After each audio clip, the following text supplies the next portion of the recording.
All right, hello everybody. This is Dive Beneath the Surface team here at Cal Poly. Hi, I'm Michael. I am one of the divers for this project. During this video, you'll see one main diver in a green wetsuit. That is me. Hi, my name is Francesca. I'm another diver. And we ran into some hardware difficulties. Sorry we can't show you guys a actual live dive, but we'll be going through this old dive that we did last year. And one thing really cool about this dive is that you can see it's beautiful blue, open, clear water. Here on the Central Coast, we actually don't often see this good of visibility. We often see it's often murky. You get around like 5 feet of viz. Do any of you guys know why we see such low visibility or the water seems murky around the coast here? Well, to answer your question, here at the Central Coast, we have a process called upwelling. And upwelling is a process where cold, nutrient-rich waters from below are brought up to the surface. This is due to a few reasons, due to the way the earth spins, the direction of our coast, and the wind. And what this enables is basically all these nutrients come up, which makes our water really dark, but animals love it. So these nutrients feed all the phytoplankton, which make up the base of the food chain. They are our primary producers. So they're the ones that feed all of the higher up life, feed all of the fish, feed all the anemones, etc. So basically upwelling's super good because it supports a huge array of life, and that's why we see so much life here on the pier pilings. As you can see, they're just absolutely covered.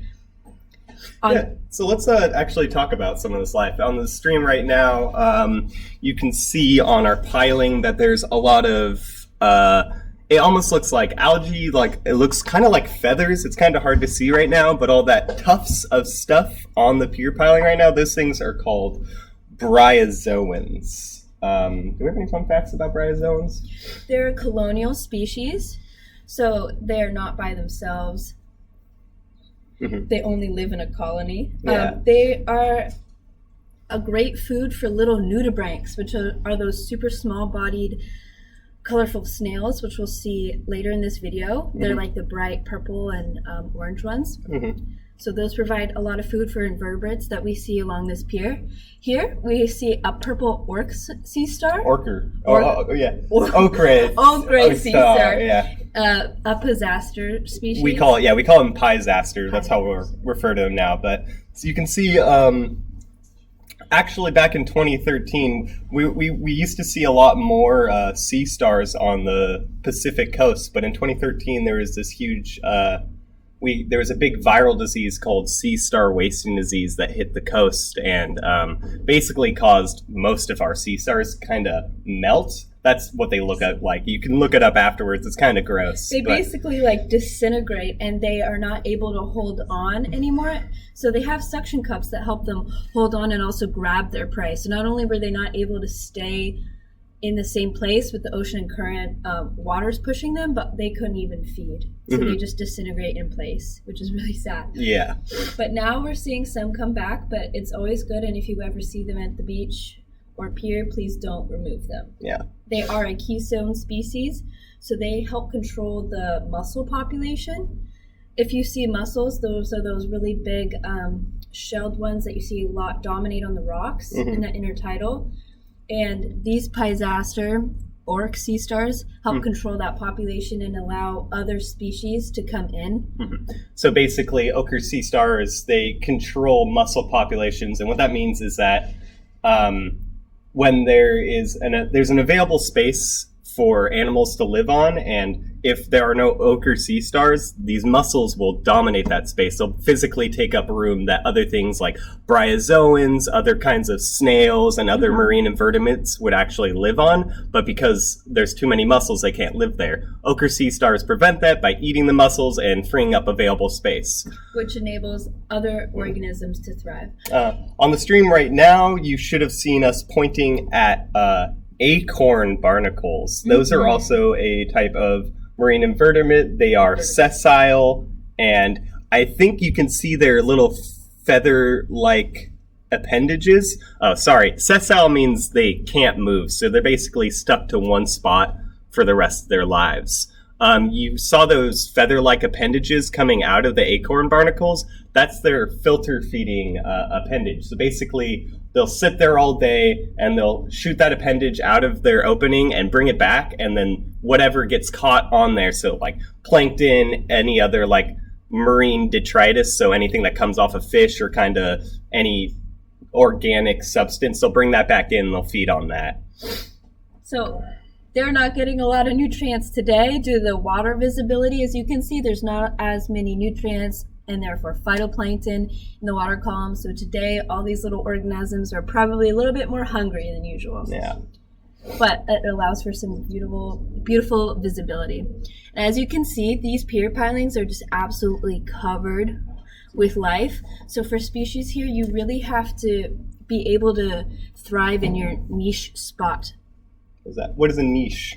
A niche. A niche is basically how does an organism live? Where do they occupy? It's basically where do they live and what do they eat? Like, how do they live? What is their specific method of living? But also a niche is usually very specialized. So one organism that can thrive in a certain space that another can't will thrive there. We see this a lot on the pier because there's a thing called zonation.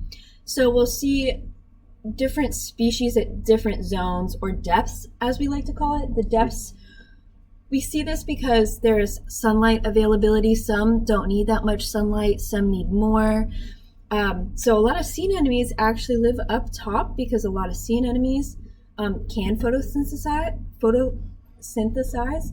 They are not plants, they are animals, but what they do is from what they eat, they can absorb those chlorophyll cells into themselves. That's why sometimes you see them as green. So sometimes green species will need to be higher up because they need that light. So that's an example of zonation. We also see zonation. We see a lot of mussels at the very, very top. Mussels are very resistant to drying out and to high salinity. So mussels really dominate at that top portion. Right here, we're about 15 feet in depth.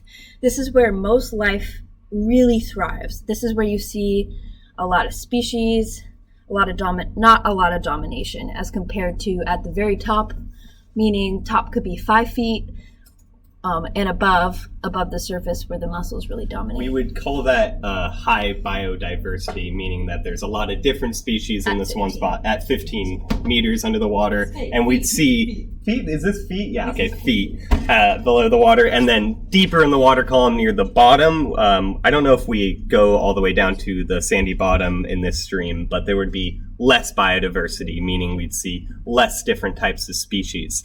On the stream right now, we are pointing at a thing called a tunicate. Mm-hmm. So a tunicate is also another sessile marine invertebrate that lives via filter feeding. If you could see there, there's two openings. There's two holes. One hole brings in water and the other kind of shoots the water out. And it's similar to how the acorn barnacle filter feeds, but these guys are constantly passing water through their bodies. A fun fact about tunicates is that they're actually one of our, they're closely related to us in terms of they are the first living chordates, correct?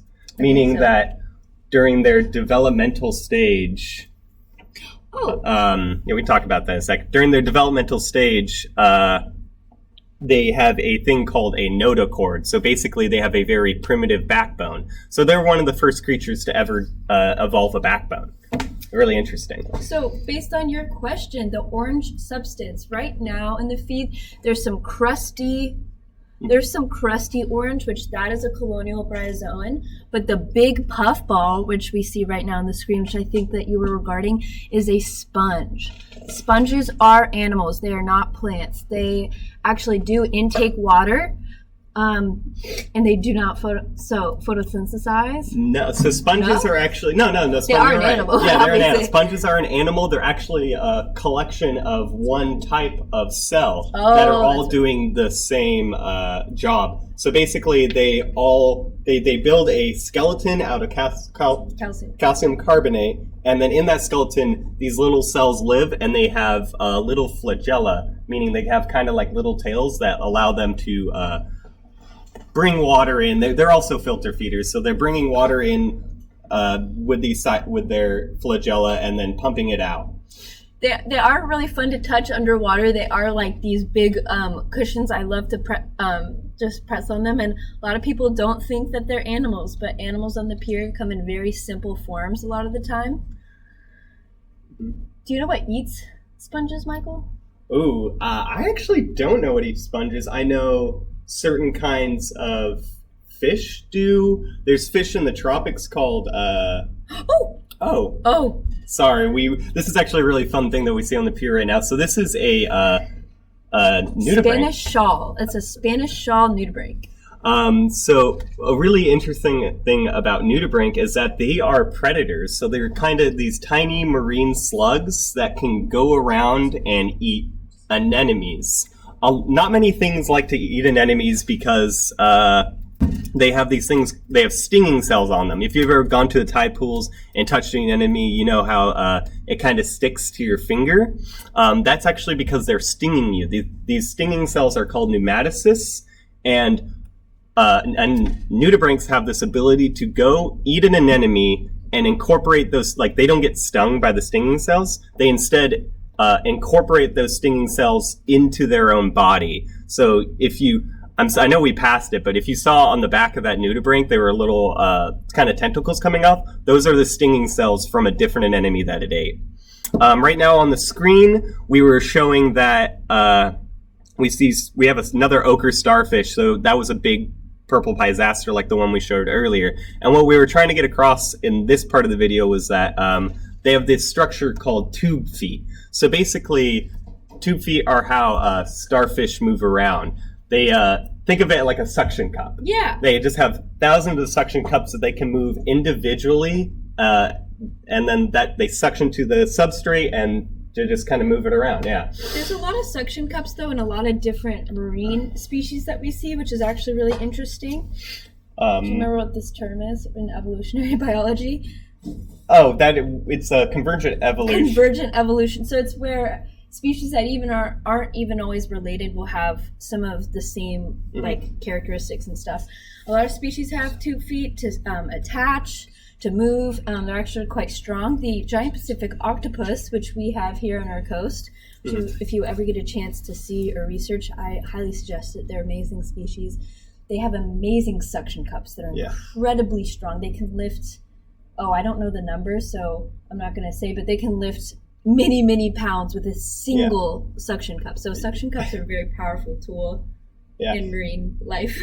Yeah, you can see on stream that right now it seems like the starfish isn't sucking to the pier piling, but if we actually, to take those sea stars off the piling, we have to sneak up on them. If we touch them before we take them off the piling, they'll suction super hard onto it. So we have to sneak up on them and then grab them off the pier before they realize we're here. Another really interesting fact about starfish is they have this thing called a pneumatic skeleton. So basically they have no hard tissue in their body. So they don't have any bones or they don't really have any cartilage. Instead, their skeleton is made via hydraulics. So they have a opening on the top of their body where they suck water in and they pump that water through their body and out their tube feet, basically. So that's how they move, is pumping water to different parts of their body, and that's how, instead of using bones and stuff. They're really interesting cool animals. Yeah, that's really cool. Sea urchins do the same thing. They also have tube feet that they move around. So they don't really roll. They use tube feet in the same way that starfish do. I think they show up on stream, so we can show you that later. Do you guys have any questions about our scuba gear?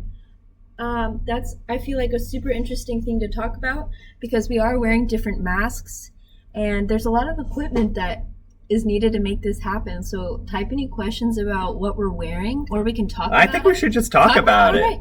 Or maybe if we're moving from that. Well, let's talk about the full face mask real quick. Yeah. Regular divers wear just a mask where you have just your eyes, right? And then you have your regulator, which connects from your air tank to your mouth. We have on a special mask, which has our air inside with our eyes, basically. So it's just one full thing on our face, and it has a microphone in it so that we can talk to you. And then we put in the water an underwater microphone. It's called a hydrophone, and this just dangles around us, and it picks up our signal when we talk in our full face mask. Other things about our gear that we might notice, we're obviously wearing things called wetsuits, so we like to think that's akin to like a blubber on a seal. So basically the wetsuit is made of this material called neoprene, and when the neoprene basically traps air bubbles in it, and that's what's keeping us warm. It's basically how anything that you wear keeps you warm, is it traps air there's a layer of air that gets trapped against your skin, and that keeps you warm and it insulates you. Neoprene's doing that, but underwater. You also see that we're wearing this backpack kind of like device that is called our buoyancy compensating device, which basically allows us to control our buoyancy in water. So where we are on the water column, we can pump air into the BCD, and that will send us up. We can remove air from the BCD, and then we'll sink. The PSI of our tanks is... Explain PSI. PSI is pressure per square inch, and it basically tells us how much air can we fit into our tanks. In our specific scuba tanks, we fit around 2,250. 2,000 for me. Yeah, 2,250 pressure pounds per square inch of air, and that basically translates to, depending on who you are as a diver, I think that can get you up to like 30 minutes of dive time. It does depend on your depth. So if you dive really deep, let's say 60 or more, you can run through that air much faster. If you're hanging out at 15 to 30 feet, you can last a pretty long time, like 45 to an hour long on that air. Yeah, so just what we were talking about, that's a great question. The question is, how long can divers stay underwater here? That is a factor of a lot of different things. So that depends on how much pressure we have, like how much PSI our tank can hold, how cold the water is, and how deep the water is. So when you're colder, you run through more air because you're using that oxygen to keep yourself warm. That also translates to deeper depths because the water gets colder as you go down. But also the compression just makes it so you're also like not getting as much air.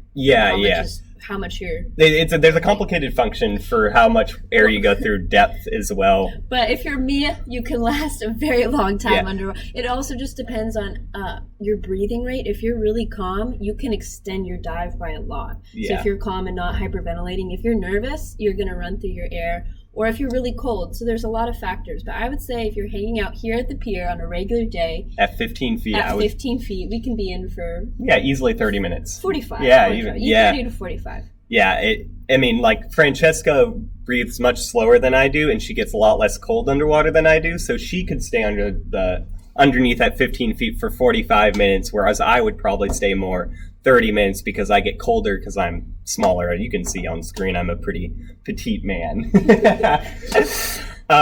You missed it we were talking on stream.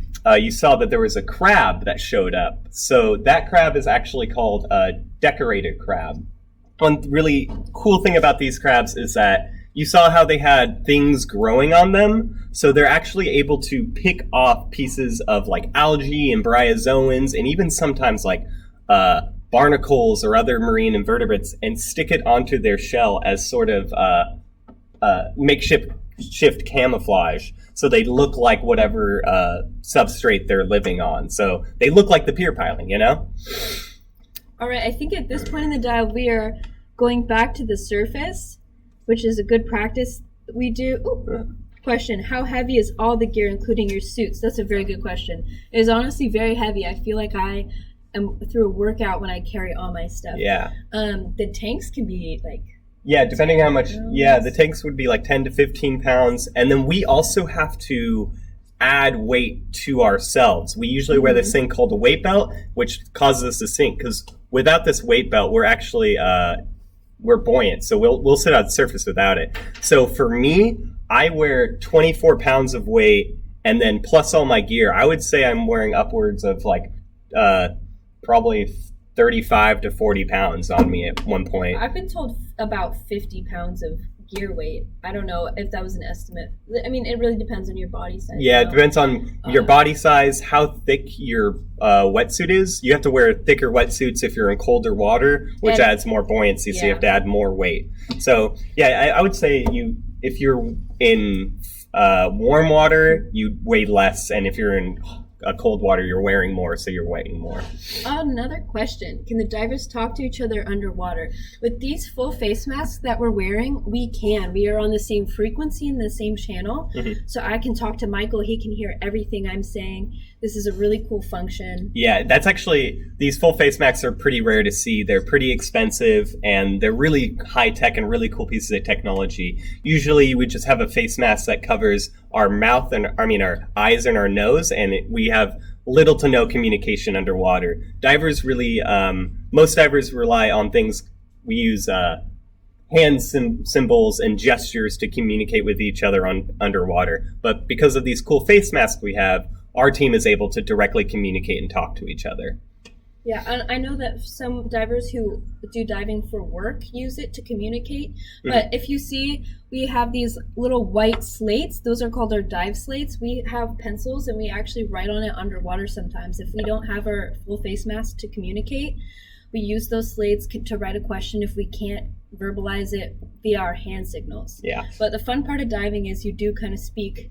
You learn a different language. You learn a different language in terms of that, and that's honestly very fun. Yeah, that's one of the, like, when you start diving with people, the more you dive with them, the better your communication gets. It's kind of like you learn a whole new language based on the person you're diving with. You kind of understand each other better underwater the more you do it. Let's see. Oh, another question. What is the coolest thing you've seen under the pier? Oh, yeah. My favorite thing is bioluminescence. Yes. So Michael and I have done a night dive, and basically the phytoplankton, which we saw were dinoflagellates, correct? Dinoflagellates, they can bioluminesce. Scientists don't know why they do this, but it's super cool. Underwater, if you wave your arms or even someone kicks their fins, it will light up, and it's just beautiful. You feel like you're in space. Yeah. That's one of my favorite things in the whole world. Yeah, when we're actually training we had to do special training to be able to do dives like this. And during the class that we take, we get one night dive. So basically we go down, our only lights are flashlights, and then when you turn it all off, basically every movement you make, it just sends a flash of light through the water. The coolest thing I've seen underwater is actually during the same dive, at the pier, during the same night dive, was we see little baby octopuses. So basically at night, these octopuses, I don't know where they hide during the day, but they come out to feed. They're very good at hiding. Yeah, they're really good. You won't see them during the day, but they come out en masse. The night we went diving, I saw 10 or 15 just little baby octopus crawling around the pier. A lot of marine species are nocturnal, so night dives tend to be the coolest because a lot of species hunt at night. So a lot will come out. We will see hundreds of crabs on the seafloor at the pier at night. We'll see octopus hunting. What else? We see more fish. Yeah, you see a lot more schooling fish like to come out. They feel safer at night. So nighttime, I would say, everything just more life comes out. Yeah. There's a lot more nocturnal creatures than you'd expect to be at night. But in terms of this, I've seen some. What is that fish called? Which one? Oh, we're talking about rockfish, lingcod. Oh, the lingcod. I like to see lingcod at the pier. Oh, yeah. Lingcod are very big fish. Fishermen love to catch them. They're tasty. They're pretty rare to find out at the pier, but they like to hang out at the bottom sometimes. A lot of people go out fishing in this area to catch lingcod and other types of rockfish. What do we have on screen right now? We have some anemones. So we were talking about anemones earlier, how they these things called stinging cells. So basically, enemies are basically like, think of a stalk, and then there's a head of tentacles and the mouth. So they basically sit around filter feeding all day. They're sessile as well, so they're stuck in one place. Interestingly enough, we call these things sessile, but most anemones can move. They can move very slowly or even detach themselves. So like they can move up to like a few centimeters a day if they want to. They don't do it very often, but they're known to do that. They're filter feeders, so they kind of sit there with their stinging cells. So those are called pneumatocysts again. Pneumatocysts are really interesting in how they work. So basically, when you touch a pneumatocyst, the stinging cell, it shoots a little hook-like barb into you that injects poison, and that's how you get the sting. So jellyfish tentacles and anemone tentacles are covered to the brim with those things. So when you touch it and you feel that little, it feels like it sticks to you, you're actually getting stabbed a bunch of times. It's just like the poison isn't enough to affect us and infect us really in any way. Leah asks, what is the lifespan of an anemone? I don't know. That depends on the anemone, I'm sure. As a good scientist, we're not going to give you a wrong answer. We don't know. But I'm sure that some anemones live for very long times, because there's anemones basically in anywhere in the ocean. They're actually really interesting. Most of them like to live in coastal areas, but we also find them at the bottom of the ocean, and we can find them free floating. There are a couple species of anemone that live pelagically, meaning open ocean, free floating. All right, via Google, we found out approximately, which this is via Google, 50 years is the lifespan of an anemone. I just learned something today. That's very long. We don't know what species that is, but approximately. That is very interesting. 50 years, really interesting. Half a century. I would have thought that invertebrates have a much lower lifespan, but that's interesting to know. Yeah, there's a lot of things in the ocean that can live thousands of years. Do you remember those tunicates we were talking about earlier? Yeah. So there are tunicates were that kind of stalk-like thing that was sticking off the pier, kind of floating. Some species tunicates, I know they've been documented to live thousands of years. Really? Yeah, wow. In like deep, cold water where they're undisturbed. So, I mean, there's types of sharks that can live thousands of years too. I think there's you like the Greenland shark? The Greenland shark? Yeah. I love the Greenland shark. Give that a little Google when you have a chance. They're very interesting looking sharks that can live very long periods of time. We are getting some more questions. Is there a way to tell the age of an anemone? I don't know. So the problem with telling the age of anemones is that they are soft-bodied. So when we age things like fish, we actually use structures in them called otoliths, which are their ear bones. So we can kind of tell how old they are based off the rings on it. It's like aging a tree. But things that are invertebrates that are soft-bodied, it's hard to age them. So right now we see, this is our safety diver, James. He's holding a warty sea cucumber. That's another thing that we're unable to age. Okay, this is one of my favorite questions of all time from Leah. Do you think that climate change is affecting the lifespan? 100%. It's hard to tell right now how specifically climate change affects lifespans of specific species, but climate change will definitely have an effect because, warming oceans will definitely affect their metabolism and other aspects of their physiology. So, yes, I think climate change may be affecting their lifespans. It's hard to tell if some animals will probably actually start living longer because they thrive well in warm water, while other animals that can't do well with warm water will probably start living shorter periods. What we are also seeing is warmer water species from the south are coming up north because it's becoming warmer. This is changing the ecology of things based on the structure of different animals, predators, that there's just a cascading effect, and they're still studying it, and it's hard to study because it is such a long process, but there's definitely change. Leah also asked, how can the biodiversity of the pier life change in a day? I was saying how at night it changes significantly at night. So, there's also a really fun fact about phytoplankton is that a lot of the times they migrate. The phytoplankton, what defines an animal as a plankton is that they're unable to really fight against a current. So they basically go with wherever currents take them. But they do have the ability to swim a little bit, and that really shows when they migrate throughout the day. So some phytoplankton can't live near the surface very well because it's either too hot. So they'll change their depth in the water column to match like when there's less predators out or there's more light. So throughout the day, you probably actually would get better visibility at night because a lot of phytoplankton like to migrate lower in the ocean. So you might see less phytoplankton. You'd also see a lot more nocturnal creatures coming out at night, obviously. But the structure on the pier piling, like the community structure we see, doesn't change all that much because a lot of those animals that we see are sessile, so they're not moving really. But you might see those animals close up and be a lot less active at night, or, you know, stuff like that. So it looks like we've reached the surface again. To answer Noah's question, do we have any long-term data on the species? I'm not quite sure. Actually, we do have. We don't have access to that data, but we do have data on the biodiversity on the piers, because as part of our training to become scientific divers, we actually do surveys of what animals are living on the pier.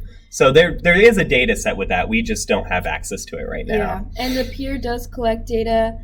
On salinity, oxygen content, phytoplankton, every day. So there's a lot of data being collected. Yeah. So it looks like this is the conclusion. It's starting over. Yes. To our dive. This is just the dive restarting. Thank you so much for tuning in. Yeah, please ask any other questions you have right now. And then we also are able to do we have some dive gear on us right now, and we can live stream us kind of putting on that if you want. Other than that, we don't have much else other than any questions you have. We are still here.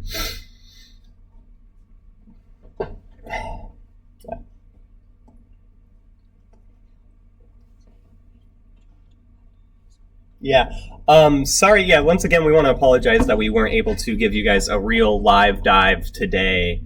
But next quarter in spring, so near the end of March, we'll be sending out a schedule for when we can do more live dives. So we will be able to, once we fix our hardware issues, give you a real live dive that might look something like this. That's very helpful because this was a beautiful day and it was very, very rare to see such clear water. But we will be sending out that schedule as soon as we know it, and I would hope for that you guys come back and join us for our next dive.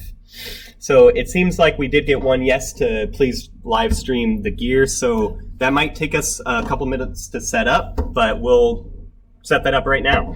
We don't have all the gear because it was at the pier for a live dive yesterday. So we are working with one. We will show you what we got. We don't have any tanks. This, we have a mess.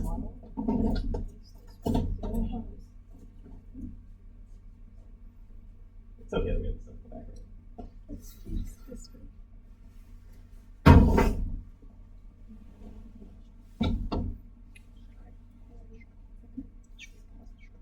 Yeah, we're gonna pause the stream for just a second while we set up our. Hello, this is Francesca. Hi. I was just one of the divers talking with you over the video.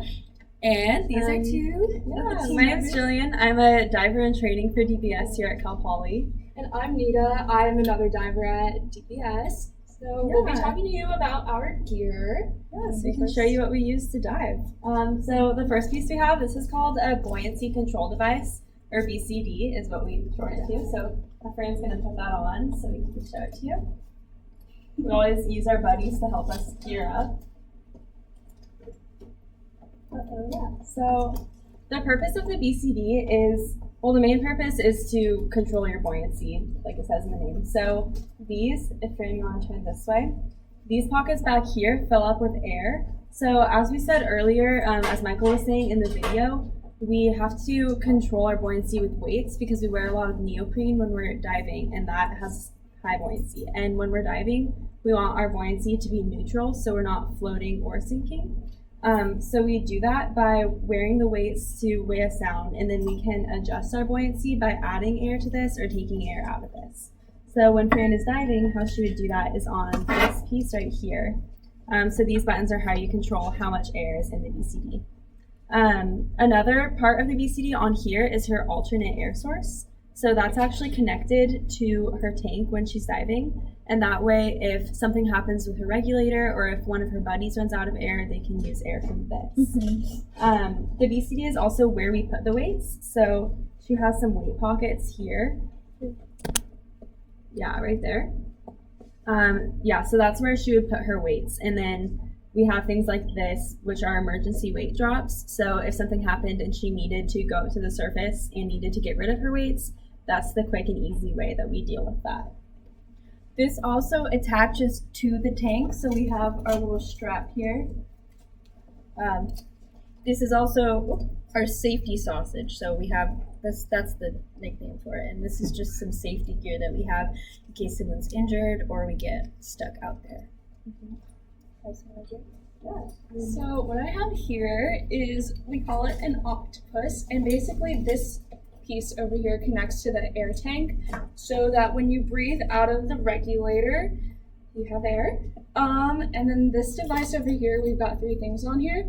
We've got the compass on the back, so you know which direction you're going, because underwater you kind of lose a sense of where's north, where's south, where's the beach. And then on the other side, we have our dive computer, which tells us how deep we are, the water temperature, how long we've been at the bottom of the ocean, and how much air we have, which is actually this third device, which tells us the PSI, as we were talking about.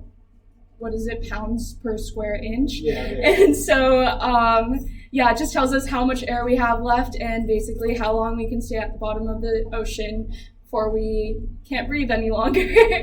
But yeah, that's all the gear we have. We have some other. Yeah, we have some. We don't have everything, but this is our hood. We have to wear hoods here. The water's really cold, so hoods are vital when this goes around your face. It can be slightly claustrophobic sometimes, but you really want to have this on at least. This goes underneath your main scuba suit too. Yeah, and then here you can see just a regular scuba mask. So this is what divers are wearing when they're not wearing that full face mask. So as Michael said earlier, the full face mask is actually pretty rare for divers.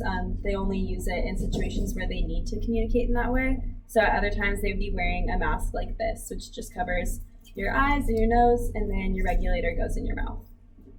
Yeah. And gloves. Super exciting, but the water is so cold your fingers will go numb. So we almost always wear gloves. So we are covered head to toe in neoprene equipment.